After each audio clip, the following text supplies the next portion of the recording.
Hey guys, this is I Am Vanguard's podcast with Domino Paris and Simon. Up. Hello.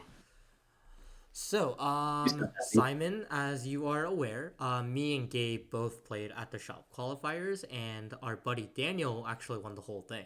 He hasn't played Vanguard like in 10 plus years, so Go kudos. Daniel!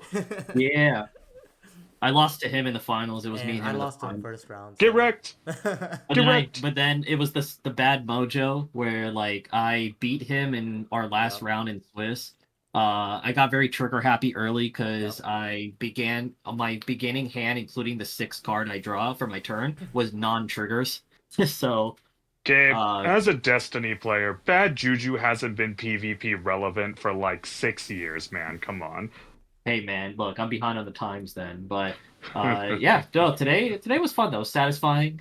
The one of the people who we are cheering for, from us three participating, Yep. myself, Daniel, yours, and you, It's dude. always good to see our friends win at things. That's what we want. Agreed. Yeah, it's good. So It's I good. was So, gonna say, since you played something more, well, actually, since you made a higher ranking, did you want to talk about your game first, or should I go since I only like went up to sixth place?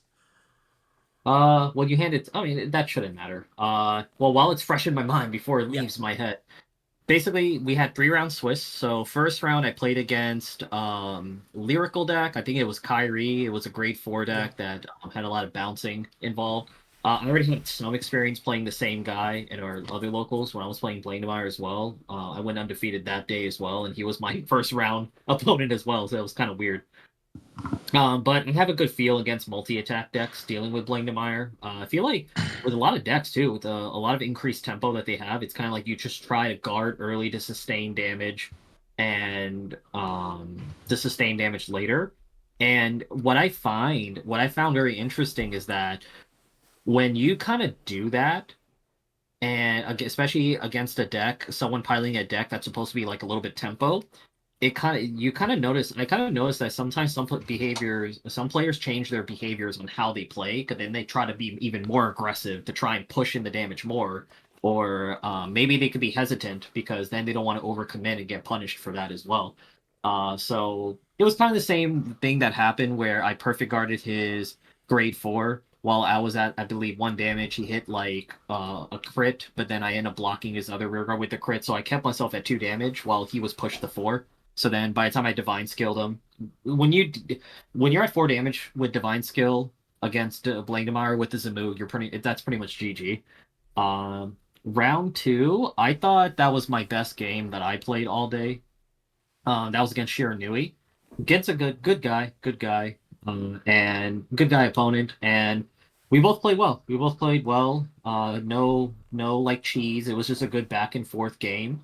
I think the turning point in that game is the fact is that he did all his things for dominating, but I think he had dry drive checks, like as far as like hitting like multiple triggers and such. I think the most he did between two triple drives was hitting one crit, and then he damage checked one heal, but then he was kind of dry early on, so I figured although he had 11, 12 cards in hand, most half of that is going to be gone anyway, so I decided to push for divine skill a little bit earlier because then it pretty much shuts off a lot of his dominating plays to try and catch up. And it worked out because it ended up putting a lot of pressure on him to kind of commit more to the board to make up for that. And it was good back and forth, and it was like 2 turns after my divine skill, my evoke alchemist was able to close it out. A key thing, because there was a point where I had 2 evoke alchemists, and I was thinking about committing the second one to try and push more, but I kept it in my hand because I figured he's gonna blow up my one evoke alchemist, so I was able to replace it, and he wasn't able to get rid of it for the remainder of the game. So I think that made a huge difference in that matchup. I did have an angel ladder specifically for that matchup with my deck. I never drew it, but I didn't need it just because of the way it played. And also, I chose to go second against the Shiranui. So I figured that was a huge thing. Round three, like I said, I faced Daniel, or our friend who won. I had no triggers at all. My first 6 cards of my deck for my starting hand. I trigger happyed him, got Saki, and of course that came back to bite me because of karma. How luck is. In the finals. Math, Oh, in man. top It four. all evens out. That was the finals. And then top four, I faced Arkwright. which I want to say it was definitely the easiest game I had, but it wasn't like because my opponent was bad or anything. I mean, he did what he could. It was just Just a I don't think matchup. that deck the deck doesn't match up well against Blankmeyer and Arkwright right now. They Yeah, were Archite's pretty slow in English right now. Yeah, his strongest turn was like his turn three where he did some multi attacks, but then he kind of ran out of gas. I Blankmeyer and he went to four. I think he made a mistake against my Blankmeyer because he was I when I play Blankmeyer, I always just for gamesmanship, especially for that level in the shop, I always ask my opponent, "Does do you know what Blankmeyer does?" And I let them read the divine skill and I explain anything if they ask any questions. Um, I think I let him read the divine skill, but he didn't ask anything. But I when he was at 3 damage on my divine skill turn, he took my rear guard swing first and went to four. And the minute that fourth damage touched, he kind of went like, "Oh shit," under his breath, Yeah. because I think he realized what I was gonna do. Yeah, he So autopiloted basically. I'm yeah, actually yeah, I'm because I actually think he had a thinking he's perfect guard. actually new. He also started like around Divines too, I believe. Oh, was he? Yeah, Oh, okay, he okay, so yeah. he doesn't know what Blankdemeyer does because no one at that locals played Blankdemeyer. He said So, he loosely did. Like when I mm, asked him, he's like, "You know what Blankenmeyer does?" Because I always ask opponents right, this right, right. because I don't want to, win by cheesing like that. So he was like, I loosely do. I was like, okay, just ask questions as we go, and I'll explain my plays as I go. But he actually did really Because well. Because I no, was he at did. He yeah, was yeah, happy. because he was really new to the game. Like he started like Divine Set too, so I give him a lot of credit. Yeah, and he knew what he was doing with the deck. Like it flowed well. It's just bad matchup, and Mm-hmm. then like he drove checked like I think like two perfect guards. So I think instinctively he was like, okay, I'll just take this and then perfect guard. But then I think he was staring at his hand. I think he was staring at his perfect guard in hand. He was like, oh shit. Oh, I can't but he believe already it. took the Yeah. damage. So I was like, yeah, it's 63 crit two. He couldn't guard it. Yep. So yeah, that was just clean game. So yeah, that was my day. But how about yours? What's your report? So last minute I switched over to Zorga. Why was I that? was thinking about playing dolls today because I saw two Shiranui players, and as a doll player, I have never lost a Shiranui yet. Mhm. But I was like, you know what? I really want to try out Zorga again. I want to give it another try, so I took out Zorga. I played against Chris Rain, which was my friend that won today. Round one, I bricked really, really, really hard. I had only triggers in my hand, and all my orders went to the damage zone. So I kind of gave up on that matchup. I was like, you know what? Good game. And then went over to game two. Actually played against two Shiranuis back to back, by the way. I Oh, wow. played against a Shiranu player. He won the dice roll. He volunteered to go first, which I was a little surprised. It's But most likely so you can't stride block him. First grade 3 turns you means you can't interact with your opponent. I don't think I think he was thinking I was gonna play Direful Dolls because I usually do at a higher tournament stake. But I flipped over Zorga and I think he was a little tiny bit surprised. Mhm. So I did, Oh, he didn't scout you ahead of time. yeah, because I wasn't really showing my decks or anything because I never do. I mean, I will state that generally speaking, when I play stride decks and win the roll, I still choose to go first, especially the more reliant I am on my first stride turn, because due just to the fact I don't want my opponent to control Yeah, when I yeah. stride for that extra turn. But I still think the decision was like, I think you should have still went second because that's what you're strong at. Because if he did, I think he would have had the advantage against me. But he also bricked as well, which I did kind of see because he couldn't really put anything down. And I Yeah. just kind of proceeded to actually after that first game, my deck was running really smooth that for the rest of the day. So I was able to just Zorga crit him early, and I actually Divine Skill first. Well, before he strided, so I think he only had like maybe 6 cards in hand, and I don't think he had a single. I think he soul charged his one multi attacker, and that's all he had. So he couldn't really kill me, and then I was able to just Zorga hit him for like 70k columns. Mm. And Yeah. then game three, I also played the same opponent that Gabe did. which was Timo with Shiranui. Our game was actually really clean. The only thing was that actually both Shiranui games, I was able to draw into my Angel Ladder. So I Angel Laddered them both, and that just kind of shut them down, and I was able to Divine Skill. So I think that was the biggest game changer against Shiranui is that Angel Ladder. Like that changed the result by a lot. Hmm. Yeah, It I is can one agree with of that. the most powerful cards you can absolutely play against Shiranui. Correct. And I feel like that because that my deck is the Zorga deck is one of those decks that can control what orders to put in your hand or what orders that you can get and etc. I feel like that this was not a bad idea to play today with the two Shiranui players that are local. So I think it was a good decision. Funny enough, I ended up running into both anyway. So, but Yeah, yeah, I that was works sixth out. place unfortunately because if Daniel won before top cut, I actually would have made top. Oh, I see. I ruined it Cause for he, you. it's okay. You're not ruining anything. Cause that's just a result, and I take it. But yeah, best of one. I think overall, I think it was a good experience for me. With Zorga, cause I was able to finally fully play the deck at its full potential today. Cause before when I was playing it, I wasn't playing it correctly, I believe. So today was the first time I actually played it after taking a good advice from one of my friends. He definitely helped me a lot to run through that deck and gave me a better idea. So yeah, overall, good experience for me, and I think it was worth it. Starting, I guess tomorrow I'll be playing Blangdemire when I get my stuff. Yeah, Blank Bros. Let's go. Yeah, set four testing is. I'm either gonna play Blangdemire or play Zorga at regionals. I'm either gonna go balls deep with Zorga or balls deep with Blangdemire. Sounds like a plan.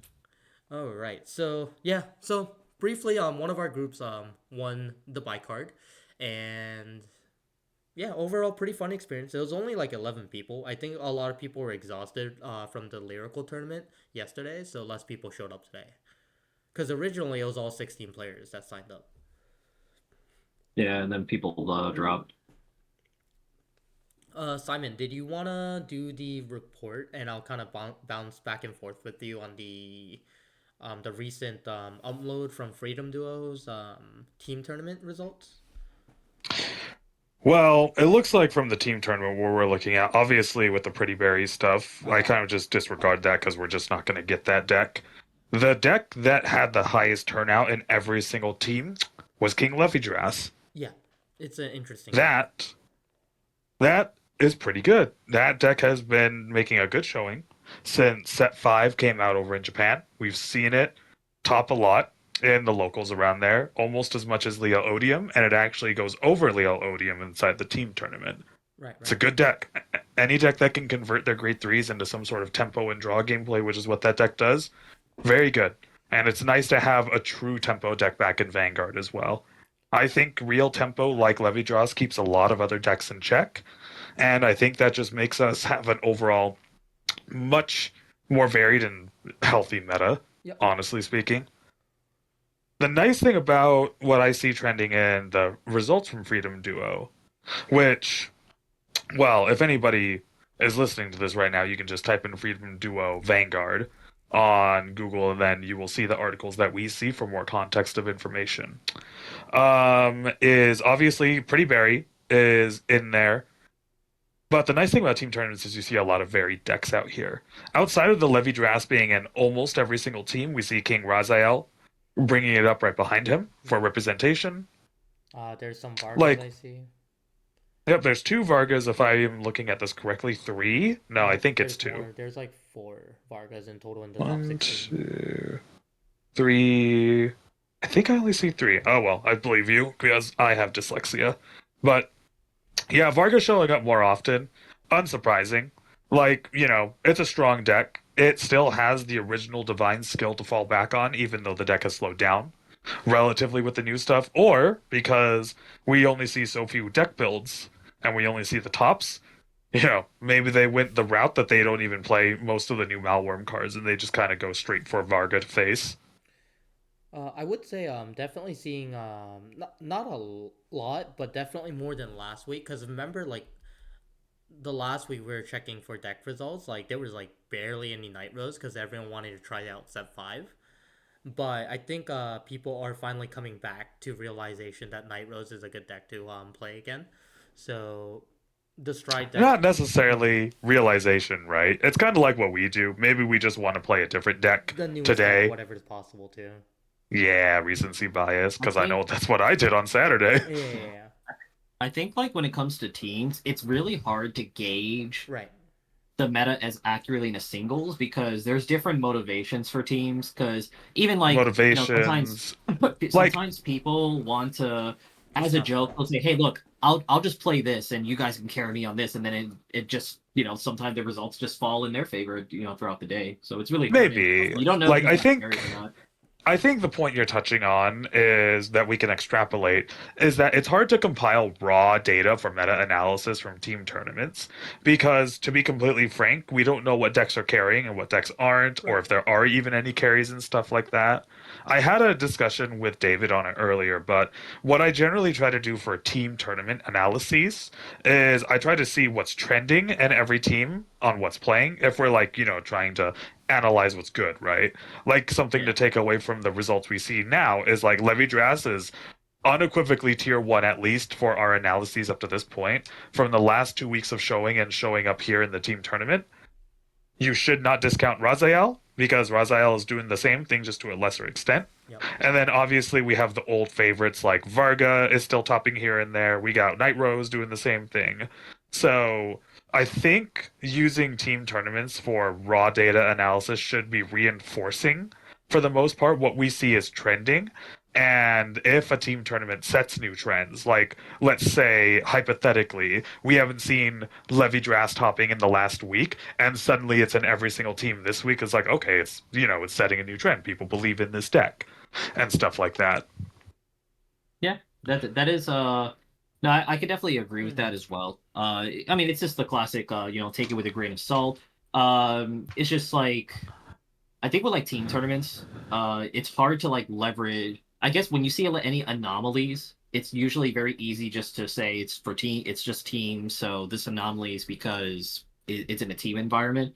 But we truly just won't know until we see individual results. But it's still a good idea Right. It to gives you a good idea of look. what people are like really trying to play around or like what they're trying to do.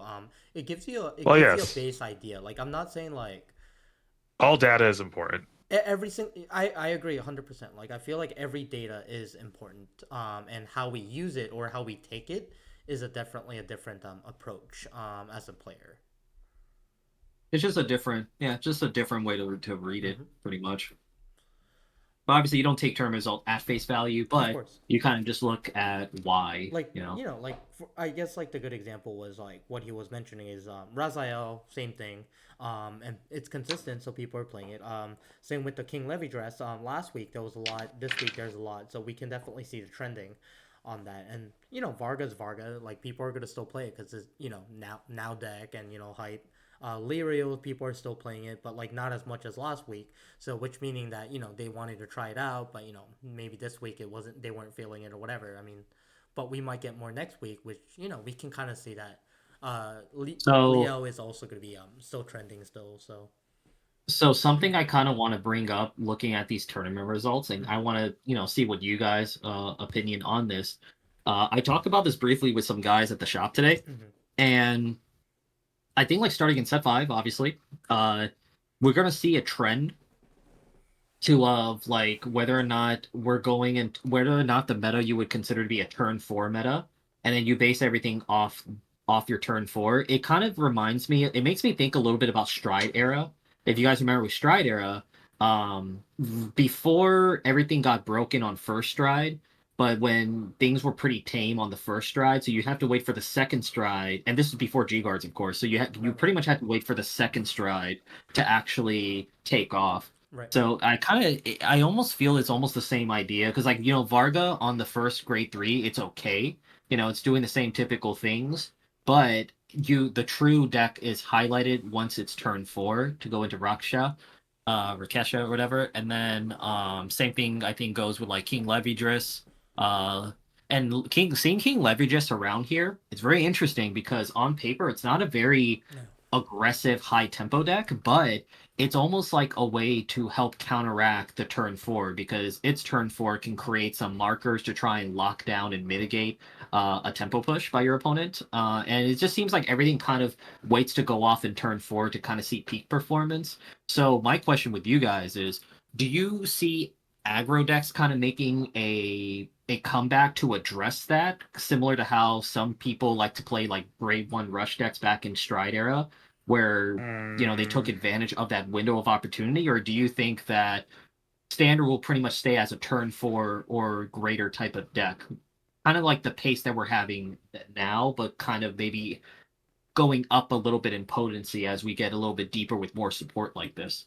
well, a lot of like the reason why the Dragon's Triangle initially existed, in my opinion, coming out of set 1 to 3, with Shoujo Doji completing the triangle, is that between Shiradui, Shoujo Doji, and Varga, you had three types of decks that just had very good power and interaction behind them. Like, what you're talking about right now, where it's like a turn four meta, right? Where your turn three is used to set up and prime your turn four, basically, I believe is a good way to put it. Yeah, I agree. Like, like I think Vanguard, for its history, its most beloved formats have been turn four formats because Vanguard is a very fast-paced game. Like that's why even though as a card gamer that comes from Yu-Gi-Oh and Magic background, when you tell me you have 25-minute rounds, I'm like, well, that's BS, right? But I'm also like, I am fully confident most games of Vanguard finish in less than that time in a best of one. Absolutely. And I think the turn four thing you're talking about sort of plays into that, where a lot of our big turns, a lot of our gathering, our mulligans are all designed to go into our final turn push, which is usually, like you said, turn four, especially in this meta, where we are basically in a foul break ride meta because persona riding is such a big turn to make important, right? That's what I was gonna say. I feel like that the term four meta is more kind of reminding me of the break ride meta versus a stride, because this is very And similar to the break ride where the +10 applies, and then the Vanguard will do stuff on Persona Ride. sure. And like when we look at it historically, right? Limit Break was usually turn four. Correct. Break Ride usually turn four. Legion usually turn four. Strides pre set seven in G were usually turn fours as well to go for the big push. Yep. And so the reason I bring this all up is because I think that Vanguard is such a fast paced game that turn four is our mid game. Turn five can be argued to be mid game, but with like how radical our power ceilings and turns can get in Vanguard traditionally, I think mid game only exists for one turn, honestly, and then you go straight to end game because 5 damage is end game. Like, there's no way that's not considered it, right? And so Yeah. I think personally, Gabe is correct that a lot of decks are starting to shift back to a mid game format, mid game like power and stuff because we keep getting more defensive options. The over trigger exists, so the percentage of games that it does hit, it will literally skip the opponent's turn, which like admittedly it feels bad. Like over triggers for most traditional Vanguard players aren't considered clean games, but they do skip the opponent's turn, which forces you to immediately go into your next turn. So there you go, your mid game right then and there, right? Or if your end game, which is where it's most devastating, you hit an OT on your opponent's persona ride, and then you just kind of pat them on the shoulder and say, "Yeah, I'm not the one that controls triggers." Well, Yeah. high end variants. Because Exactly. it's interesting how you brought up like previous formats like Legion, G Stride era. What's interesting in all of those eras, which you are right, most of the meta did consist of like turn four or greater decks, and then obviously everything just starts escalating from there. Because as you go deeper in your G zone, go deeper in your strategies, you keep legioning constantly, yada yada. But what's interesting is that in between all of that, there's always some kind of aggro deck that Yep. presents itself to kind of Yep. That force out a literally. balance in the meta. Yeah, Yep. That kind of I am tries to Vanguard. move that out. Yeah. Like Yeah, I Sword think Me, that's. obviously. Sword Me was a big Oh, thing with all the Royal oh, variants, yeah. The grade one Grand Blue Rush Grade deck, One Rush. Seven Grade Seas, One Seven Rush. Seas Rush. Grade One Rush was pretty much the answer to Sanctuary Guard. tier Yep. zero gears. and then also Ripples. Yep, You guys remember ripples Ripples were Rock, another of deck course. that ruined that. Hey, that's my deck.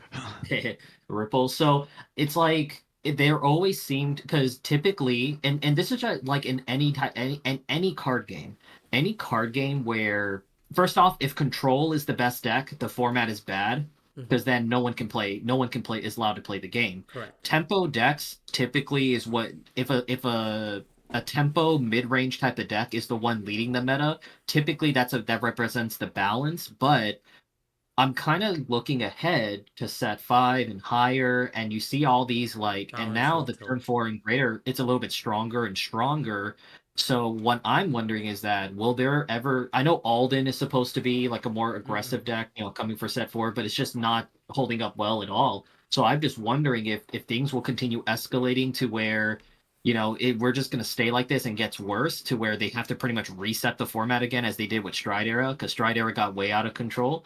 Or will Mm, there be an opportunity, a window of opportunity for a more aggressive deck to kind of help stabilize everything? Because I know So, stride decks haven't taken off fully yet, and that was my slight fear coming back into the game when I mhm. saw strides were in the game. So I thought it seems like Bushiroad has learned their lesson with how Stride turned out, Yep. and they want Stride to be an option, not a you have to play Stride or die, Right, pretty right. much. well, I think like this brings up the traditional rock paper scissors Yep. of card games, at least as I understand it from Magic, where Mhm. you have control, you have mid game, and you have aggro. If we want to try to dumb this down into like the base part of this conversation, control is usually beaten by aggro, aggro is usually beaten by mid range, and mid range is usually beaten by control. And like at least that's how I was taught when I was playing Magic. Yeah, I agree. Because I aggro agree with moves that. too quickly. Yeah, because aggro moves too quickly for control to get a handle on them. Yep. And that's why control beats mid range, because mid range plays half in their space, and if mid range lets the game go too long, then Control control could takes kill the control game. of the Yep. game, right? Yeah, they Yeah, reset the game. They reset the board, the Well, game or whatever, and then now they have a wall you can't get over. yeah, and then mid range into aggro is usually because mid range grinds up and pumps a lot of value during mid range. And Vanguard, that would be the equivalent of like Raziel hand looping the draw cards, right? And then they stabilize, and that's what aggro doesn't want you to do. Is aggro doesn't want you to stabilize, so they can hit you on the back foot for the kill shot that'll win them the game. Mhm. so if I may, Yeah, yeah, go for it. one thing I did want to mention, kind of going on to the conversation, I feel like that, and this is just what I'm viewing, right? Someone that's like fully committed to Vanguard after Divine Set 1. I feel like that there was decks that were trying to break the format of being a turn 4 format.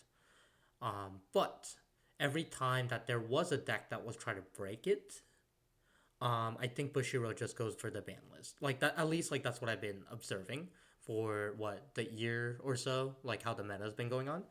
Cause I I believe I think Shiranui was technically a turn 3 deck. Cause it can go stride on its third turn if it goes second, and then it can just kill the opponent. But they've been hitting that ever since. And then Shoja Doji was also another deck that can go first and kill your opponent. Even if it goes second and it was the third turn, it can potentially kill the opponent before that because it had such a heavy rush in mid game, like grade 2 game, or even on grade 3 turn it had like multiple attacks. But once again, I think Bushy hit it. Well, not just because like I feel like that's what Bushy is really trying to do. It's more because the anything that's like turn 4 or below that's too strong, it is too powerful for Vanguard to hold. um Well, that's when you get into the dangers of cards being overtuned, right? Because no right, card right, game right. is perfect. Every single Of card course. game does hit this point, and the most dangerous thing to give a card game is speed. Right. Now, the thing about Vanguard is that we are a speedy game. It's why our rounds are 25 minutes, It and is. it's why aggro is so popular in our game, because we don't have alternate win conditions for the most part, besides getting your opponent to 6 damage, Right, right. which is why it's very dangerous to let aggro be good in Vanguard. I think everybody saw that happen when Varga became the first piece of the Dragon's Triangle. And Shoujo Doji, even though I believe it's still a mid game deck, it has access to early game plays like Varga does that Exactly. are just as strong, if not stronger, right? And I think Bushiroad's been doing good at being trying to be relatively proactive to be able to bring these decks into an area where they feel comfortable with them existing. Like the third part of the Dragon's Triangle, Shiranui.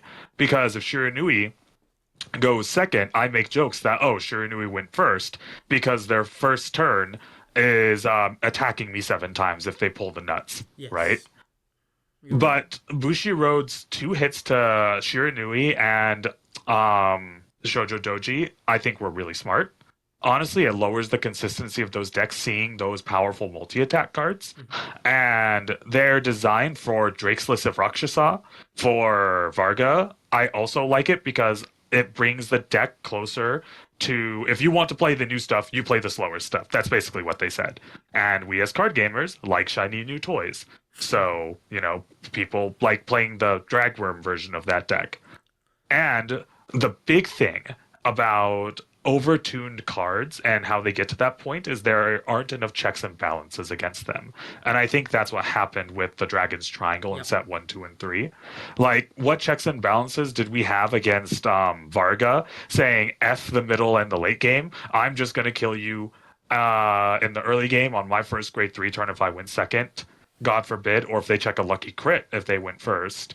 And they just believe in the hard math at that point. Like, you have a 70% win percentage going first. So you just take that with Varga and just head off to the races. And I definitely think that's one of the reasons why, compared to before versus now, I don't think any deck will last. Being a super aggro deck. Because that Yeah, Bushy is because we very got more checks and proactive. balances. Yeah, yeah. Yeah, Bushy's been they're very proactive. proactive about decks like that. But also, if it's an aggro deck, you automatically see it topping. Yeah, because like what's come up recently and what has been starting to happen in D series is that we keep getting more defensive options every few sets, Yes. and those defensive options are turning out to be pretty good, right? Now, Yes. defense in Vanguard can be put down into the value of trading. It's the mini game that we all play with each other as we attack each other. It's the trading mini game, right? Generally speaking, in Vanguard, decks that trade really well are the decks that are going to be taking control of the game the fastest, which is why the cyclers are like so important for a lot of decks. Even if the cycler has to take the place of a synergy card, depending on format, people say, well, I have to play the cycler because it gives me an easy block for a ping. And I'm like, no, they are completely correct in that aspect. And that has helped a lot of decks, right? It's like our conversation in the last one. It brings the floor up for a lot of decks. And the new grade ones just came out in set 5. I don't know how trendy they're going to be in most decks coming forward, but the fact that it exists does help. And of course, there's always triggers as well. I think that what's happening recently that we're seeing in Japan and why we're having this conversation is that we don't see the Dragon's Triangle anymore. And Varga has not been topping nearly as much, even though it has been topping. And the question of why, I think part of it is recency bias, personally. I mean, we want to play with our new shiny cardboard, and that new shiny cardboard says we wait 1 extra turn, so be it, right? We hit Shiranui, we hit Shoujo Doji, and so those decks don't have access to their grade 2 curb into their grade 3 turn nearly as much anymore, which is the magic is how that deck nails you down finally. And I think Levidras and Raziel give us a little window And I into think Harry why. could be the new third deck. That is kind of jumping in as the like I'm not gonna say triangle because I think right now the triangle is completely broken, but I Well, can the triangle is definitely broken, right? but I can see a new triangle forming, which is Raziel, Lovey Dress, and Night Rose. At least like for the pattern so far, but it's only been 2 weeks, so it's a little too early to tell. You really Well, think there's a like triangle though? I don't think there is. no, I don't think there's going to be a triangle after set 5. Like what I was bringing up is that there's something in common between Raziel and Levidras, right? There's something in common between those 2 decks, and I think it's why those 2 decks are topping. It's that they have value. Yep. It's what I was saying about the trading mini game that we do. is that the better you trade, then the better you're going to have a handle on the game to nail your opponent down. There's a commonality between those two decks. They both draw and plus a ton. The traditional thing in card games that is good is plussing, right? How many cards do you have in your hand to guard if Raziel builds your board for you from the drop zone, right? Exactly. And the same thing for Levidras. King Levidras converts all of your grade threes in your hand effectively into a double draw during the opponent's turn with a way to depower whatever's on that circle. And so you, as the opponent, have to play an extra game against Levidras and Raziel. Raziel is a lot more honest, in my opinion. It draws the cards in front of you, and then you don't have to think. You just have to go, okay, I need to be able to break that hand eventually, right? And every card they guard with is recycled onto the field because they can guard with 5 shields with impunity because of the Raziel Grand Blue effect. The thing about Levidras is the mini game is different. The mini game is, oh crap, he put a marker on my front row. So now you can't do something cute like make a 15k attack ping for a 5k shield because not only are they going to draw a card, your attack doesn't hit anymore. And so now you have to commit the full thing on your first attack turn, which means like there are scarcely any restanding columns in D series, so your unit stands without a booster, and there's just so many more things that can happen at that point that stop the opponent's aggro in its tracks. I think that the value decks, the mid game decks are starting to break through because they're starting to hit that avalanche point Yeah. where they are able to get enough value to be able to stop the aggro decks, which is what the Dragon's Triangle effectively was, except for Shiranui, in my opinion. Yeah, I mean the And ban list kind of hurted it too. and well, that's part of it, right? Those decks don't get access to their aggro turns as much Right, right. anymore because of the ban list, and that means that mid game decks will feast on that. Correct. And I think a reason why stride decks are starting to see more prominence, right, is that the longer a game goes on, the better a stride deck becomes because of their crests. They effectively, because Vanguard does not have true control, and it should never have true control again. Chaos Breaker original incarnation was a mistake. Yeah. And because of that, late game decks that are stride decks sort of take the place of control in our game, if that makes sense, right? Yeah, I can see that. And I think that's why stride decks are becoming, starting to come back in because Night Rose was already strong. But like we saw on the team list there, we saw a couple of Messiahs here and there. We saw Harry there. I was like, I think that's because mid game decks are starting to get a little bit better, specifically Raz and specifically Levy. And if you have engine in your deck generate value, your crest gives you a buff every single turn. And by the time you get to your fifth turn, the crest deck is basically going to win without strides because it's so freaking big. The numbers are so large. Right. And I This think goes the later the into game goes on, the more advantage that strides have. So exactly, and this sort of goes into what we were talking about the rock paper scissors yeah, aspect of control, or in our game at this point, we denote them as late game decks. So late game, mid game, and early and aggro.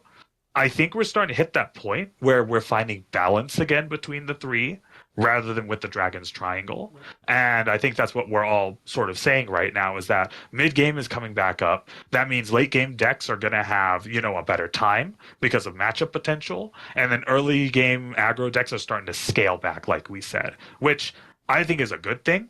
Personally, I think aggro being too strong in Vanguard can be toxic, but we still have aggro decks in the, like with us, right? Like a really good example is Varga is still, in my opinion, an aggro deck. Roroa, people are trying to do some things with Roroa, and that thing is pure aggro. I was gonna say Yeah. Mush Kings, man. We have a Mush King dedicated guy that like just cripples any Hell person that yeah. plays strides. Hell yeah.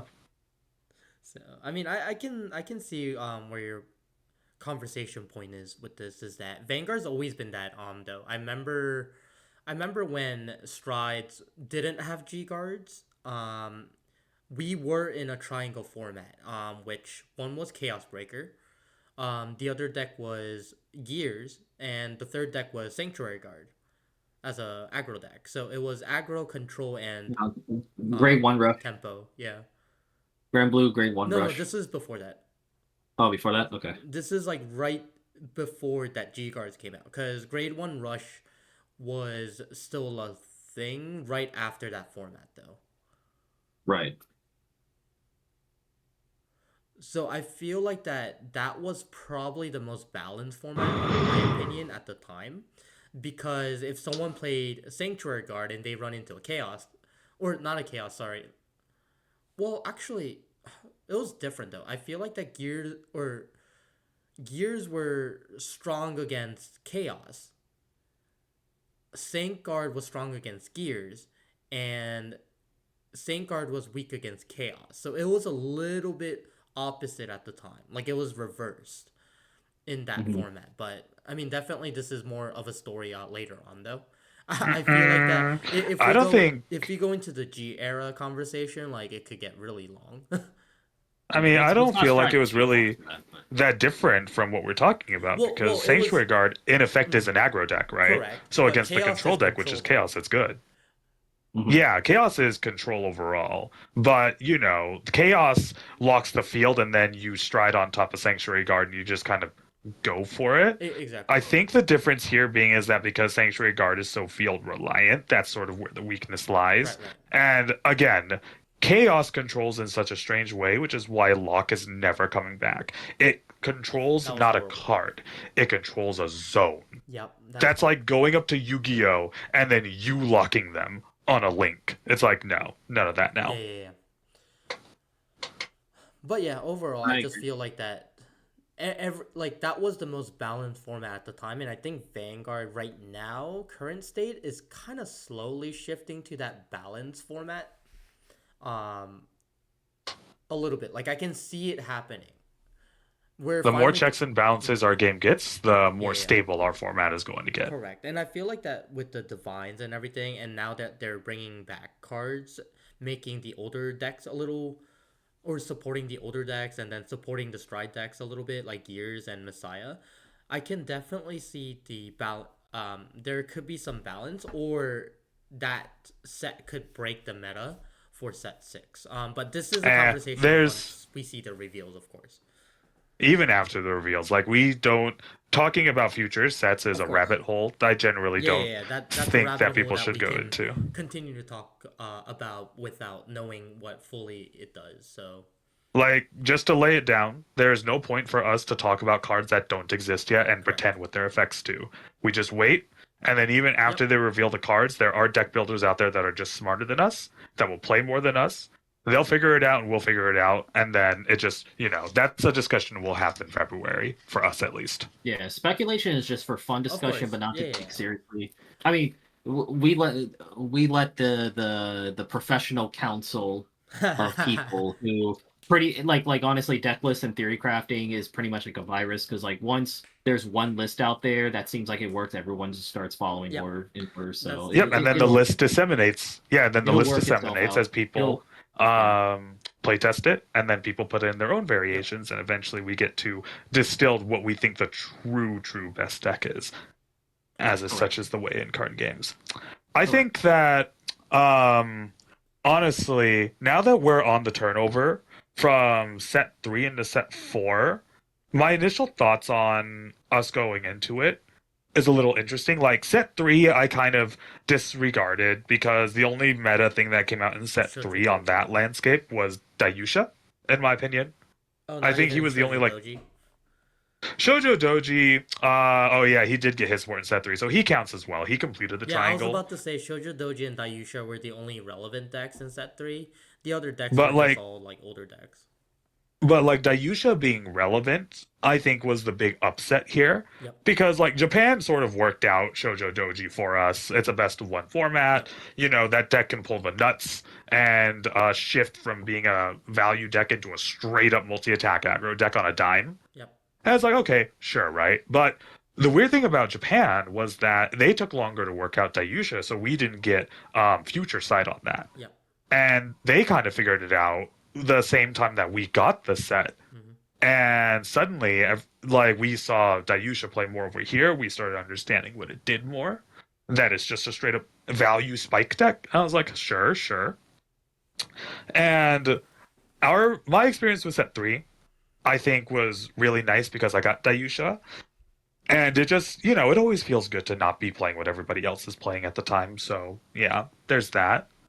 What I find interesting about set four is obviously Blangmire comes up. Blangmire is the best deck out of set four that comes because the other Divines decks still have to wait their extra set to get their primary support to make them really, really good.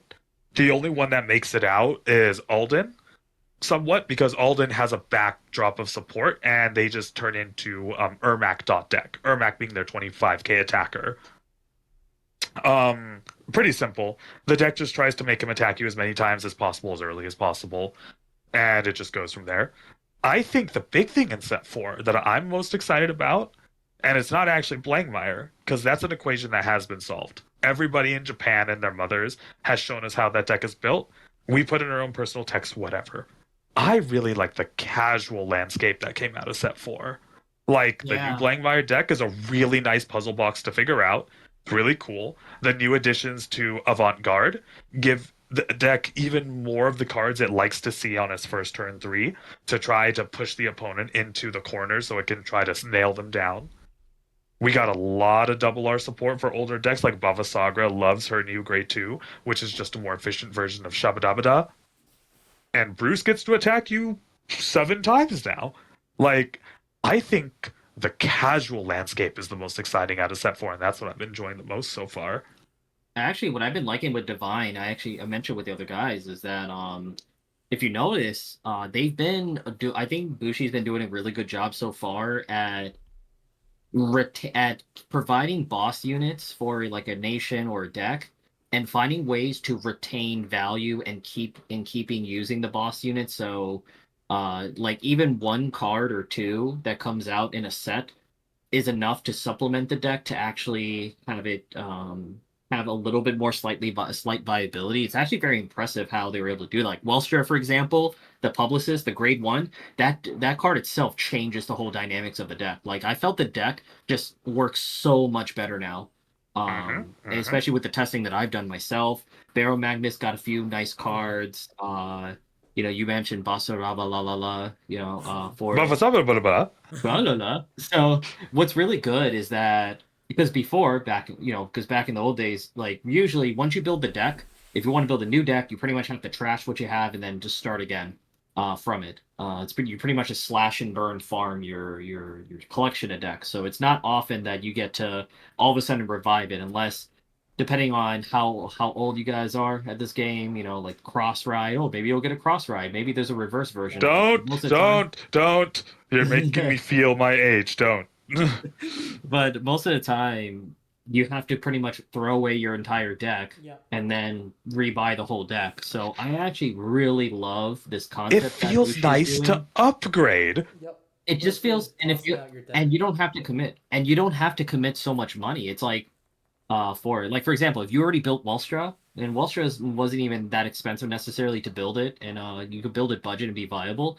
But then like Publicist, she's like, $4, probably will go down to like $2, if you wait even longer. So Yes. you just get three, four of them, and you are good. And Welstra, all of a sudden, the dynamics change for that deck. So Blame the Mire, Vayrock Dragon, all of a sudden makes the deck even Oh, stronger, Yeah, which it oh. I changes personally the am looking deck forward to. 100%. Like it was Yeah. probably So like a late, well, like a mid deck versus like now it has some early game options. So it definitely yeah. helps the deck out to push faster. But like Simon was kind of alluding to though is that for the casual scene, because for the casual scene, I think it's really good and refreshing Yep. that you can reaffirm to players that hey, whatever deck you're having now, I mean, even if there's little support later, you don't need an entire set Yep. just to like get support. But even the support is more in the form of you're still playing your clan, but you can't play that same card that you like, Like I and feel like this it's was my difficult imp- before. yeah, that was my impression with the my I think my personal favorite set in general was the festival collection, and I feel like that set 4 kind of gives that vibe where it's supporting the casual decks, and now like there's going to be a lot of people are going to play like other decks that we weren't like ever thinking of, like Barrel Magnus or Bruce, because they weren't divine, so we're like, oh well, most likely they won't get support. Nope, wrong. They get a promo, they get an extra card from the set. Now it's a viable deck that can attack 7 times. Like, I really feel like that set 4 is one of the refreshing sets of the Yeah, game I right now. agree. And we're kind of lucky in a way. People that are going to Philly is because like I feel like that's the meta that we're gonna play in, and I think it could be very fun because that there's gonna be so many varieties of decks. Is just my guess. Like regionals is always a variety of decks, but I feel like that especially with set 4, there's gonna be so much variety at regionals. Like you might not even play a single Shoujo Doji until top cut. I mean, this crap happens all the time, even today. Well, since the very beginning, prior to set three, we were talking about Shoujo Doji all the time, and in all the shop qualifiers I played, I played against Doji one time, one time only, Yeah, and then interesting enough, I I only faced played Doji once Shiranui, too. Yeah.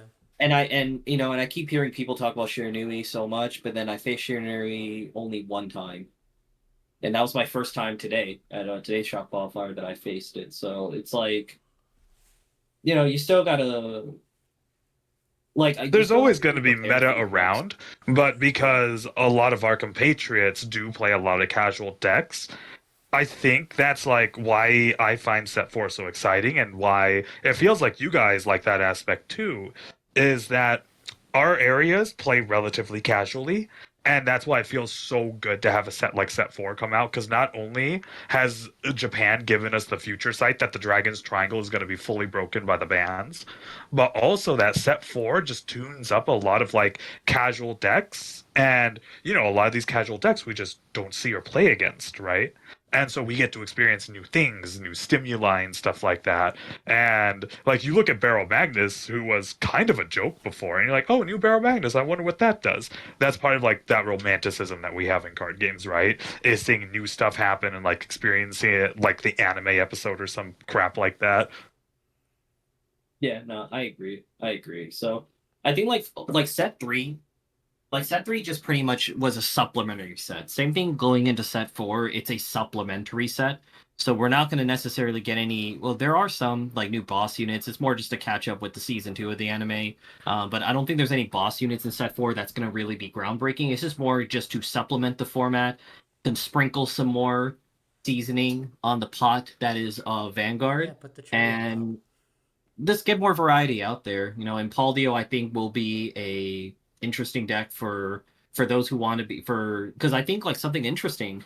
We've always had discussions, David, about you playing Direful Dolls, and it's just that I always said like grindy control defensive decks just don't. It's really difficult for them to be successful in the tournament structure because there's not much you can do With about the closing out a time, game right, in right. 25 minutes. Yeah.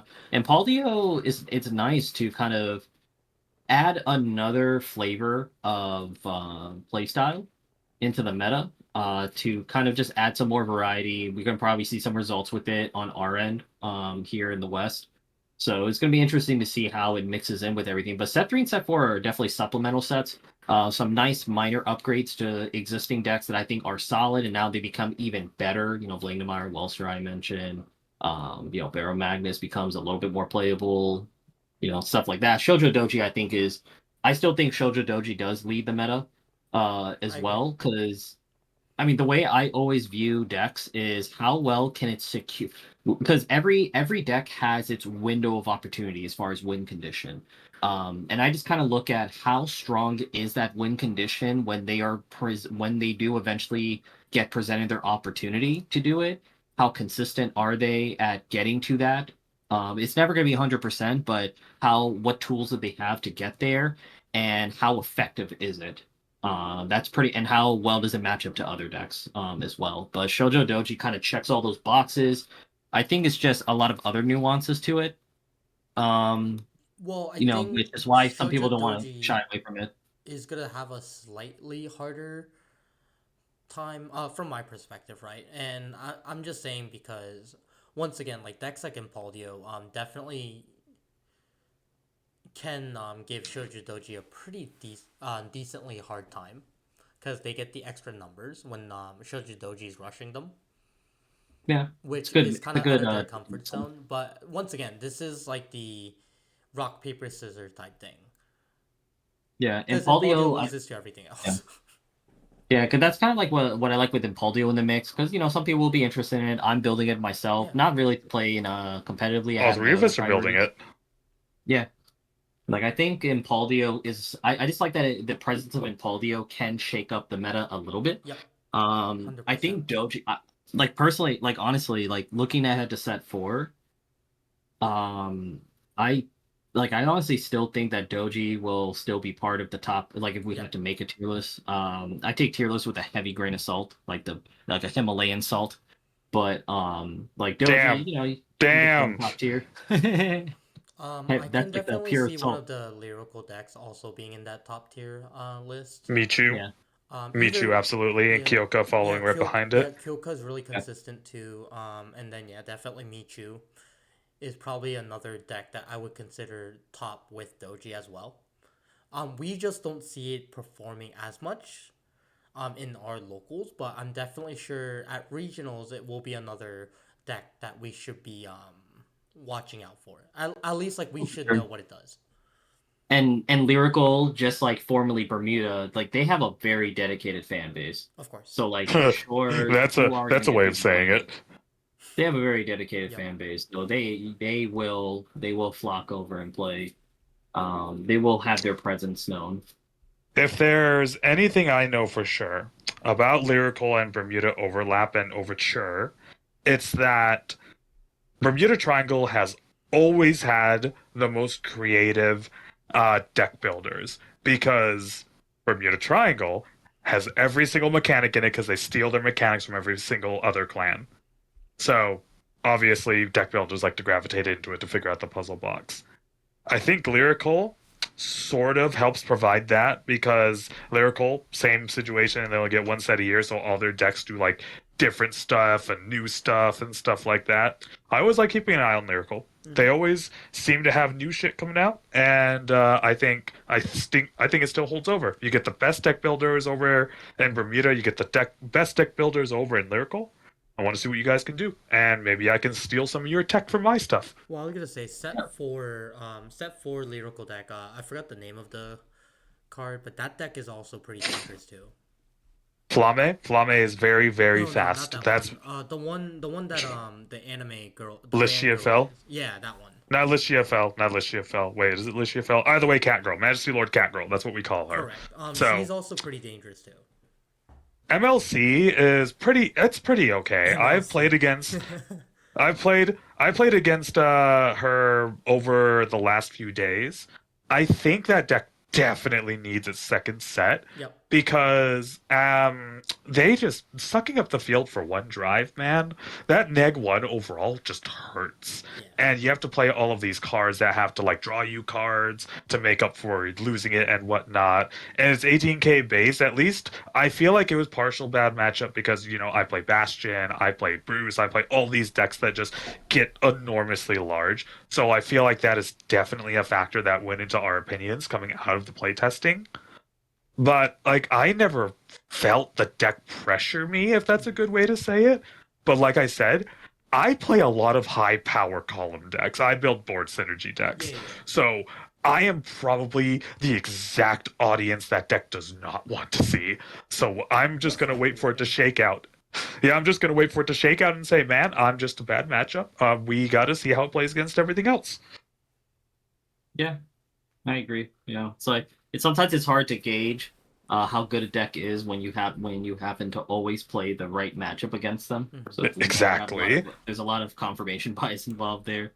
Exactly. Like I remember because I kept switching after I felt like because I started with Barrel Magnus and Barrel Magnus runs Brainwash Swirler. So it's sort of like, oh, I'm an 18k base. Okay, I'll swing 43 at you.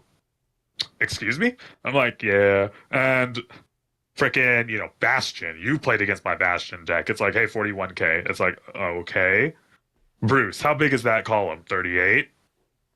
And my playtest partner was kind of like, I don't feel like the 18k is doing anything. I was like, I don't think that's a meta thing. I think that's a me thing. Yeah.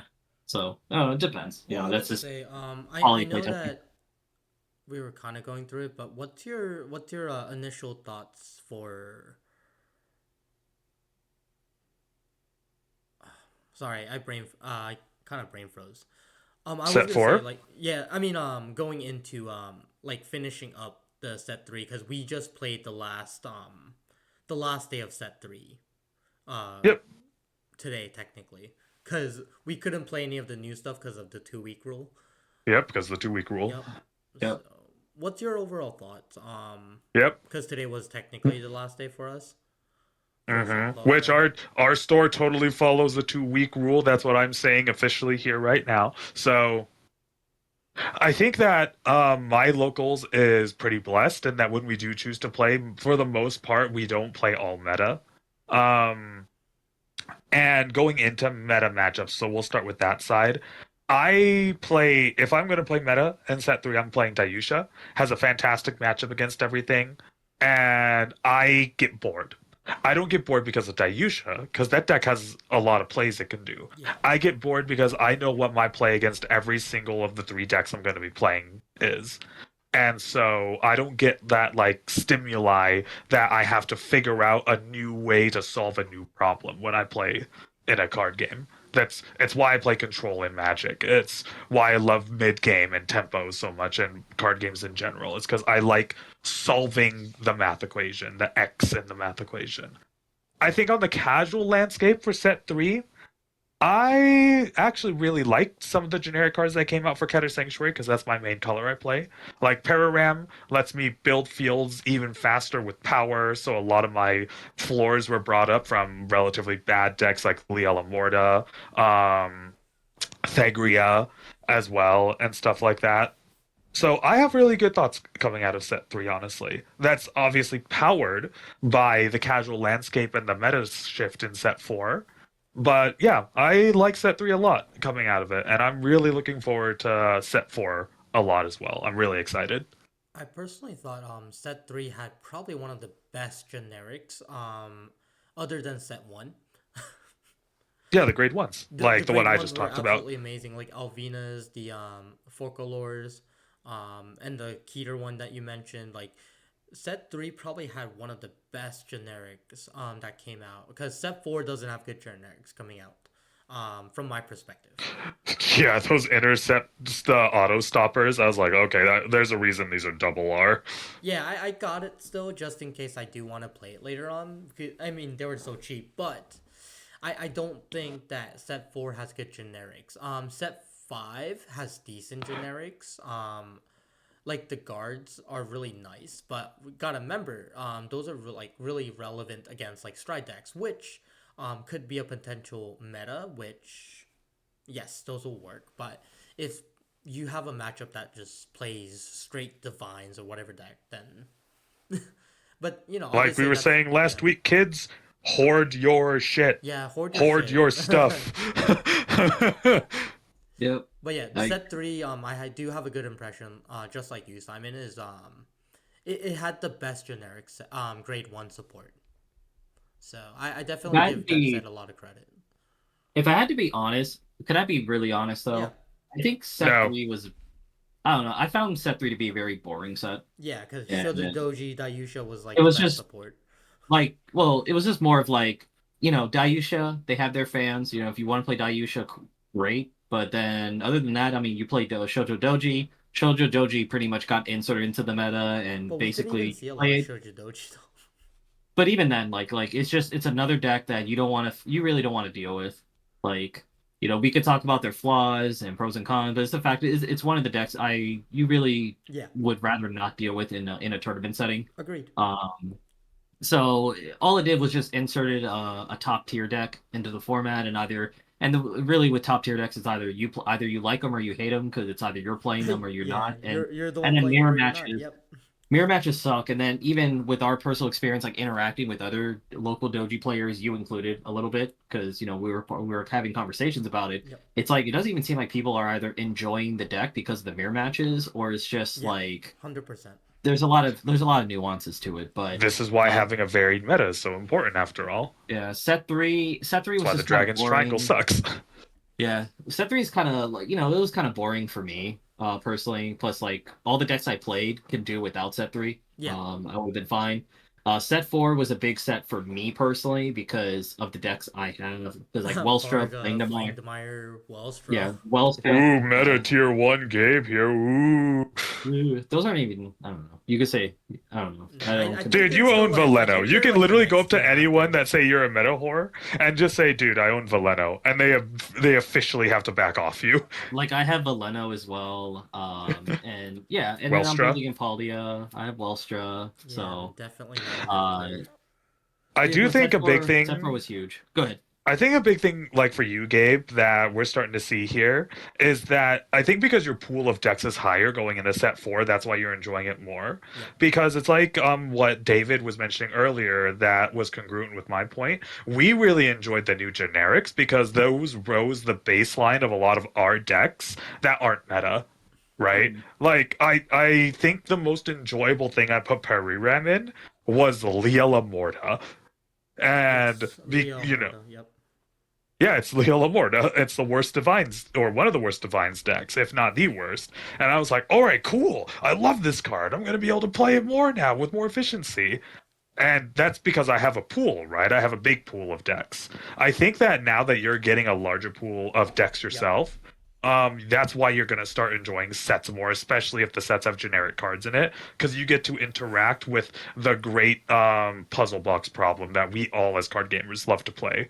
Whether you're deck Mhm. building or whether it's in play, figuring out what to do at the exact moment that's right, those new cards will always allow us to have more opportunity and variation to break ourselves out of, a bind and stuff like that. Add the drama.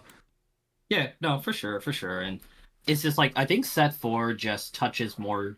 It has a wider net of interest, in my opinion, because it supplements some decks that were like pretty popular. Like Varga is a pretty popular deck. Was it Blaine Langmire. Yep. Blackmore and Varga, Welstra, I don't know, I think Welstra is like Rogue, but It gives you then that key grade 0 for Raziel finally to help set up for set 5 Raziel. yeah, and then now you have like Aqua Libra and Paul, That like deck is we so got fun, some more dude. boss units. It's just some more boss units, and now like people who want to play dragons and they don't want to play like the cheese stuff, they want to play Aqua Libra, they can. Like So You this is should build that deck, good. Gabe. You would really like it. I I think don't know. compared I to don't know. like you, I'm definitely not as excited because I don't. Well, it's a good and bad thing. The good thing is I don't have to spend anything on this set. Um, the bad thing is I have nothing that I really want to play in this set, so I just am kind of like you in the set three state where I just have to play an older deck for the set, which I'm okay with once again because I am gonna most likely just play Blangdemire for set four as well. But other than that, I don't have a large pool like you do, but I'm really excited for set five because that gives me a larger pool for the stuff I need to build. So Yeah, Yeah, I like think big like what big Simon's surprise, saying right? is yeah, what Simon's saying is definitely correct. Is I think it depends on the player how you feel about the set, and which is really good that we're talking about it because everyone has a different perspective because of the decks that they play. Because set four doesn't really have anything except for Blangdemire for me, but set five has Liel. It also has the Direful Doll stuff coming in, and then oh, right that's after I that, it know has the you're big trial about decks that that. are gonna be released, the Stride decks. So I'm pretty excited. Yeah. But that's what I'm saying is like I think every player is gonna have a slightly different perspective on how they feel on sets because Oh of yeah, what it's they're building. only exactly. It's only natural, right? That the more stuff you get out of a set is the more you're going to enjoy the set. That's partially why I have such a big collection of Vanguard decks So because you're always I excited. try. Yeah, so I'm always excited for the new product coming out and Spend stuff that like that. money. It's okay. Hopefully, Simon makes the money. I do not. I just try to pick up everything for cheap or hoard everything so I don't need new stuff. Like the Blankmeyer stuff, when I initially had no deck building out of set four until all the Blankmeyer, or not Blankmeyer, I did it again, Barrow Magnus. Why do they both start with the same verb? So, Magnus's stuff, when they showed all the new stuff in set four, and it was basically a new deck, right? You barely needed any old cards. I was all like, yeah, I can F with that. Yeah, and then I started getting excited for set four because, like, Blankmeyer is a solved equation. So I was like, I'm gonna put in four Fate Rocks, put in the order, whatever, right? for Barrel Magnus, I'm sitting here like, why does this deck have so much internal background math? What the F, man? And Longtime it's BL like, player here, get used to it. yeah, and it's like because I built Shahuro back in the day, and I was like, man, this I like building DI again. I like the deck building. I like the play and stuff like that, and that helped me really enjoy Set Four a lot more, right? Hmm. Plus, like all the casual double Rs that came out, I have all those decks as well, and I was like, all right, cool, cool, yeah, this is gonna be awesome. Long pause. Yeah.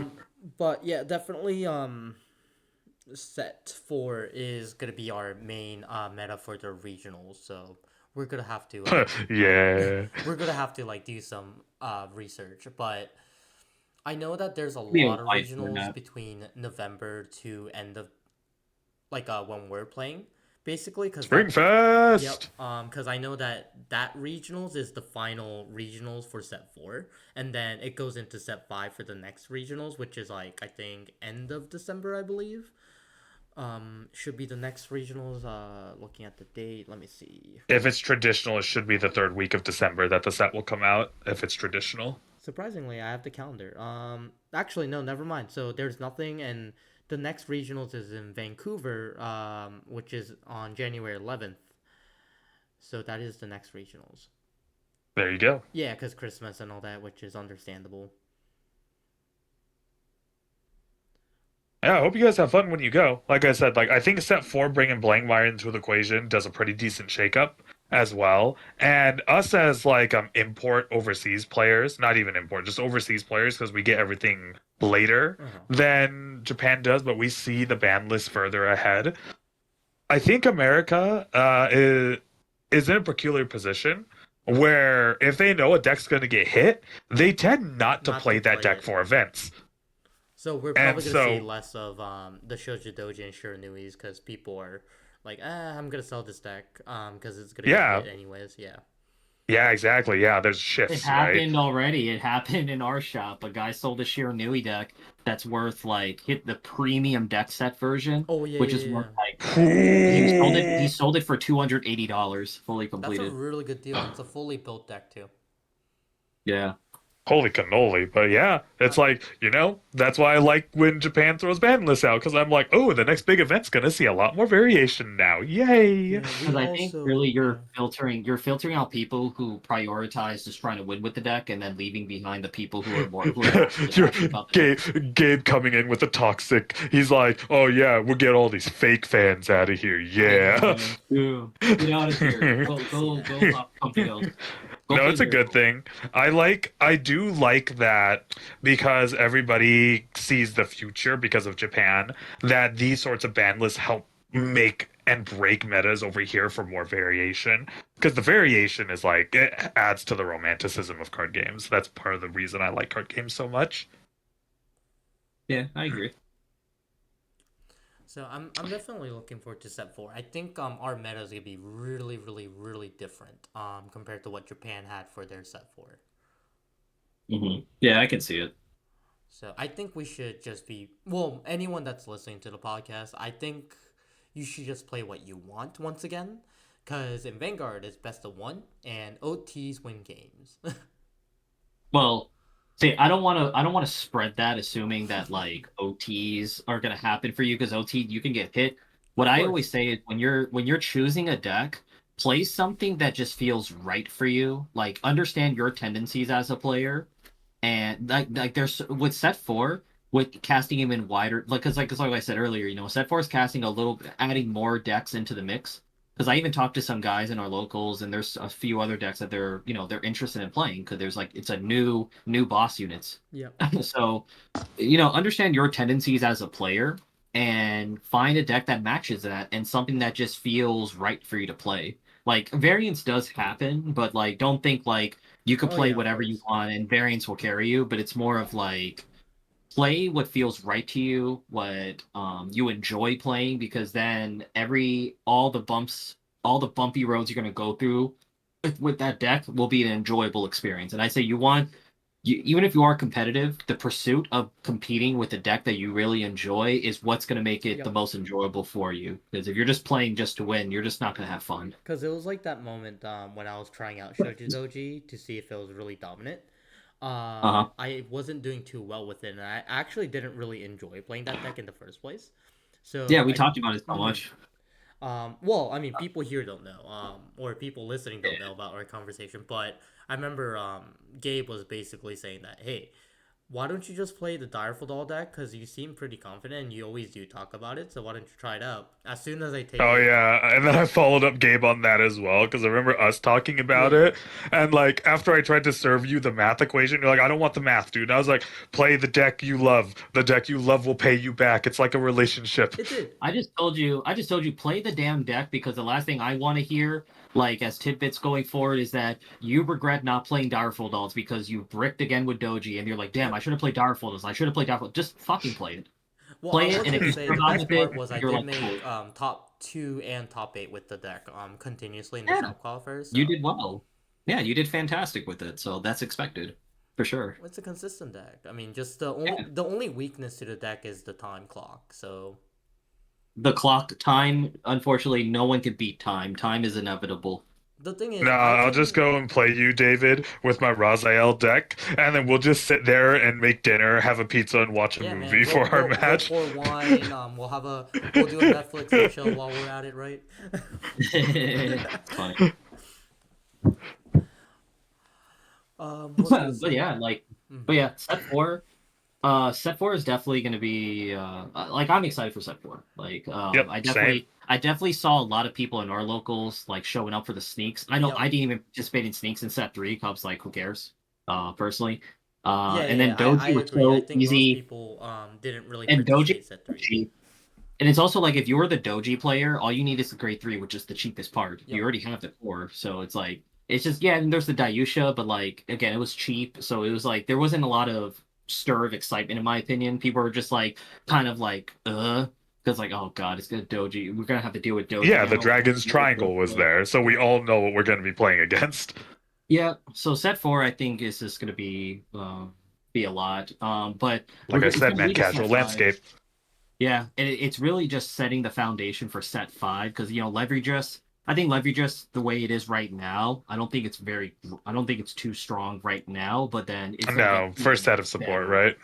It will get better in set five. So it's just setting us up for set five. Just give us a Yep. taste a little bit and Well, set up for the set nice five. thing is Every that deck usually needs two. yeah, Yep. the nice thing is that we get to kind of predict the future, right? So a lot of people want the stuff now because they know that it's cheap now versus try to get it later. So there's a lot of people that are just really trying to beat the market at this point. Mm-hmm. Yeah, it's a big game. Like Vanguard, like card games, it's one to play the game. See, card games goes beyond the table, right? Like card games, it's one thing to play the game on the table, but then the next game is playing the stock market. You bet you think you only play two games when you play Vanguard? I'm playing every game, man. I'm playing the stocks game, the mental game, Yeah. the Vanguard game. Like Technological I say, game, hey man, I say stand up my avatar when I ride a blaster blade. Do you know how much that intimidates people? Do you and kiss the I'm card gonna before you call write it? Unfortunately, no. Blaster Blade said that I'm not worthy, so he's waiting for his real wife. damn. Oh well, it's okay. I can't look like Aichi, man. I'm sorry, dude. Like, I'm 6 foot Asian. You're not Shota enough. You're Unfortunately, baby faced enough. but I Oh, think. that's a good. Mhm. I think that's a good way to wrap up the Step 4 discussion. Yeah. And Yeah, so, so much more to like, say. hmm but yeah, like, honestly speaking, we as card gamers, we just get excited for new stuff. New stuff's in Set 4, and there's a lot of new stuff for more of us and more of our people. So, yeah, I'm in. I'm all in, dude. Yeah, make For sure you sure. guys get your stuff. Make sure you guys play test and get ready for regionals is all I can say at this point.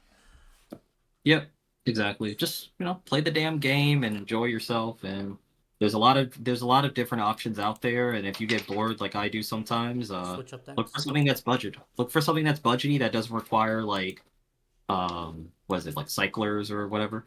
Sparrow Also, Magnus, Sparrow Magnus. I feel like we should have like a whole segment just talking about like budget decks to play, I but think that's a we can definitely whole throw in different something like that. combo.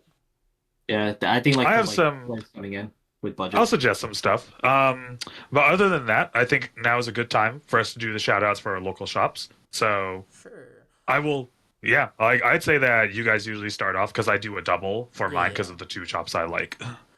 All right. We have We multiple. have a long list, but I will start off with our locals that I go to is Boba Hero, located in Sterling.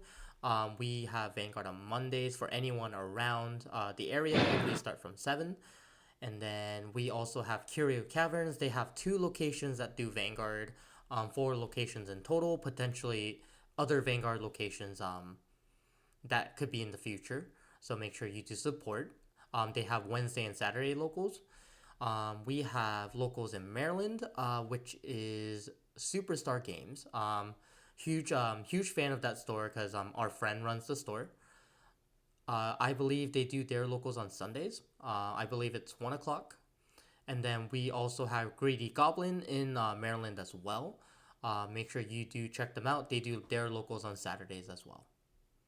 And then we have the Woodbridge one, Anime TCG, which they are doing their locals on Sundays. Yeah, pretty much covered all of them. Just shout outs to, I mean, living in this area, let me just say I appreciate all the card shops that's out there just doing their thing because the fact is that like we have how many shop challenges that we play in, David?